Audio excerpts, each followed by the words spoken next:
দুর্দান্ত একটা খবর পাওয়া গেল, এবং অবশ্যই একটা কাঙ্ক্ষিত খবর, এমন না যে এটা খুবই অনাকাঙ্ক্ষিত কোনো খবর।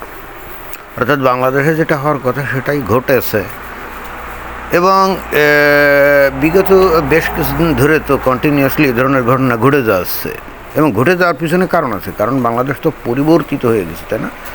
বাংলাদেশ এখন আর ধর্মনিরপেক্ষ উদার কোনো দেশ নাই, হয়ে গেছে এখন ধর্মান্ধদের দেশ। এখানে ওই যে ইলেকশনের মাধ্যমে নির্বাচিত হয়ে নতুন ক্ষমতায় আসলো একজন, এই হেতু যে বাংলাদেশের ধর্মোন্মাদ জনতা খুব উদার হয়ে গেল, ধর্মনিরপেক্ষ হয়ে গেল, বিষয়টা তাহলে তা না। তো ঘটনা কি ঘটছে? ঘটনা ঘটছে যে সিলেটে বাউল গানের আসরে হামলা, অনুষ্ঠান বাতিল। তো এটাই তো হওয়ার কথা, এটাই তো হওয়ার কথা। কিসের আউল বাউল বাউল? এই সমস্ত দেশ এখন কি আর বাংলাদেশ নাকি? বাংলাদেশ এখন ধর্মোন্মাদের দেশ, যেখানে বাংলাদেশের মানুষ কি ওই ইসলামী শাসন চায়, তাই না? এখন কারা এই হামলাটা চালালো? হামলা চালিয়ে অনুষ্ঠান বাতিল কারা করলো? তৌহিদি জনতা। হ্যাঁ, তৌহিদি জনতা। তো তৌহিদি জনতার মধ্যে কারা আছে? ওই যে জামাত, শিবির এরা আছে, তারপরে এনসিপি থাকতে পারে, হেফাজতিরা তো অবশ্যই আছে।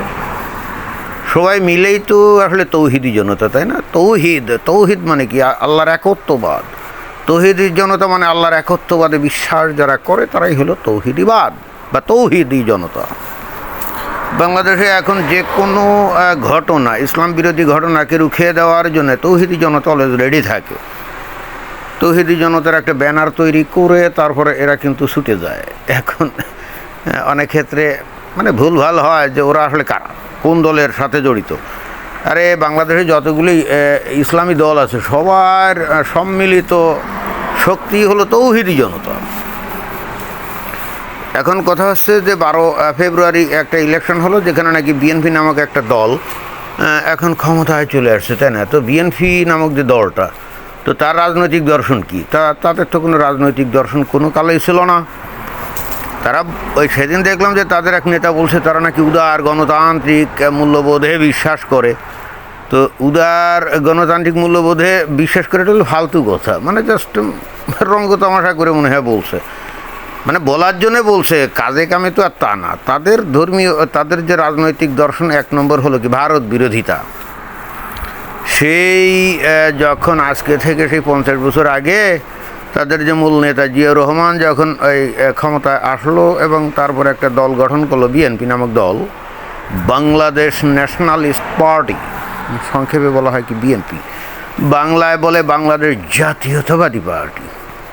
তো এখন এই বাংলাদেশ জাতীয়তাবাদী পার্টি অথবা বাংলাদেশ জাতীয়তাবাদী দল যাই বলি না কেন, তো এদের মূল এজেন্ডা বা মূল নীতি কি ছিল? ভারত বিরোধিতা। ভারত বিরোধিতা, কারণ ভারত ওই যে বাংলাদেশকে স্বাধীন করার কাজে সাহায্য করছিল না, তো এটা তো ভারত খুবই একটা অন্যায় কাজ করছিল। বাংলাদেশের এই মানুষ তখন পরিচিত ছিল, মানে এই অঞ্চলের মানুষ বা এই দেশটা পরিচিত ছিল কি পূর্ব পাকিস্তান।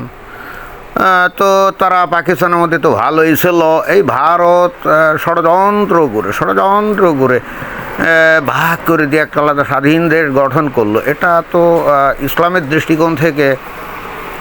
দৃষ্টিকোণ থেকে ভারত এটা কি ভয়ঙ্কর অন্যায় কাজ করলো না? যে ভারতে ওই পাকিস্তানের মুসলমানদের মধ্যে বিভেদ সৃষ্টি করে দিয়ে পূর্ব পাকিস্তান নামক দেশটার মানুষদেরকে বিভ্রান্ত করে তাদের জন্য একটা আলাদা দেশ গঠন করলো না?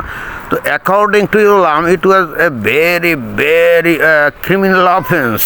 অ্যান্ড দ্যাটস ওয়াই বাংলাদেশের স্বাধীনতা হওয়ার মাত্র 3-4 বছরও যায় নাই, মানে 4-5 বছর গেছে আর কি, তার মধ্যে এই বিএনপি নামক দলটা গঠিত হয়, তাই না? তো তারা কি করে যদি সত্যিকার অর্থে তাদের যদি স্বাধীনতা, সার্বভৌমত্ব, গণতন্ত্র ইত্যাদির প্রতি যদি তাদের ন্যূনতম সম্মানবোধ থাকে বা থেকে থাকতো, তারা কি করে তাদের রাজনৈতিক মূল এজেন্ডা ওই ভারতের বিরোধিতা করতে পারে, যে দেশটা নাকি একটা স্বাধীন দেশ উপহার দিল বাংলাদেশের মানুষের জন্যে?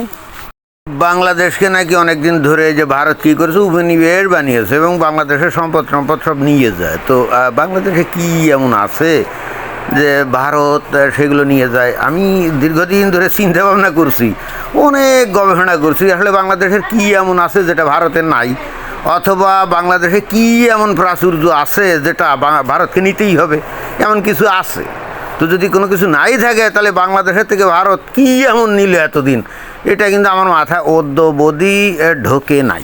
অথচ মাঝখান দিয়ে বাংলাদেশ বিপদে পড়লেই কিন্তু ভারতের শরণাপন্ন হয় এবং ভারত থেকে মালামাল না আনলে বাংলাদেশ আর বাঁচতে পারে না। কি ভয়ঙ্কর অবস্থা, তাই না? এখানে যে যুদ্ধ চলে, হরমুজ প্রণালী বন্ধ, তেলমেল ঠিক মতো আসতে পারে না, সারা পৃথিবীতে একটা তেলের আকাল পড়ে গেছে, তাই না? বাংলাদেশেও স্বাভাবিকভাবে তেলের একটা ভারী আকাল পড়ে গেছে। আর ঠিক তখনই বাংলাদেশ গিয়ে ভারতের ধন্না ধরলো যে ভাই তেল দাও। ব্যাস, ভারত কিন্তু আমি জানি না এত উদারতা কী কারণে,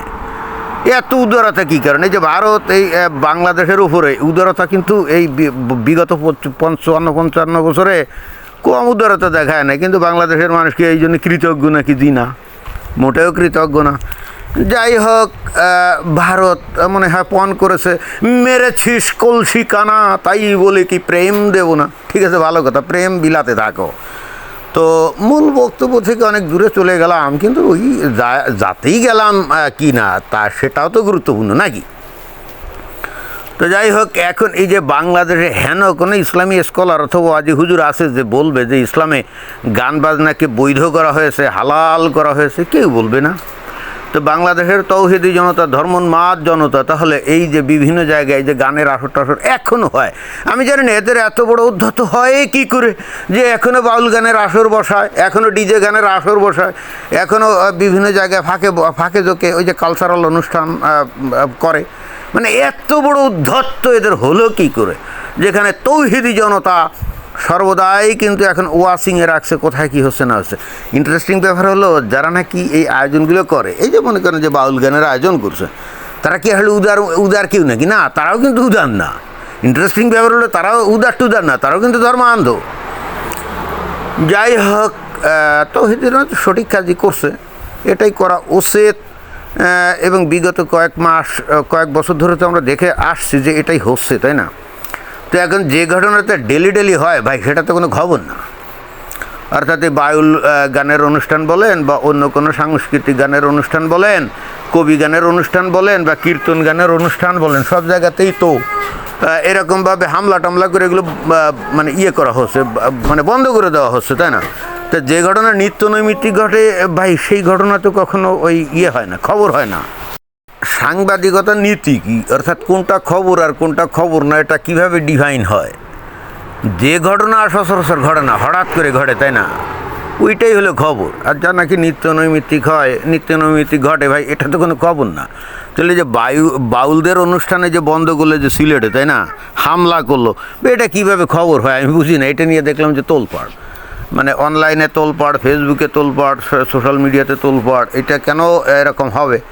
আমার মনে হয় যে এই ধরনের বিষয়গুলো আর খবরে আসা উচিত না। তো এটাই ছিল বক্তব্য। ধন্যবাদ।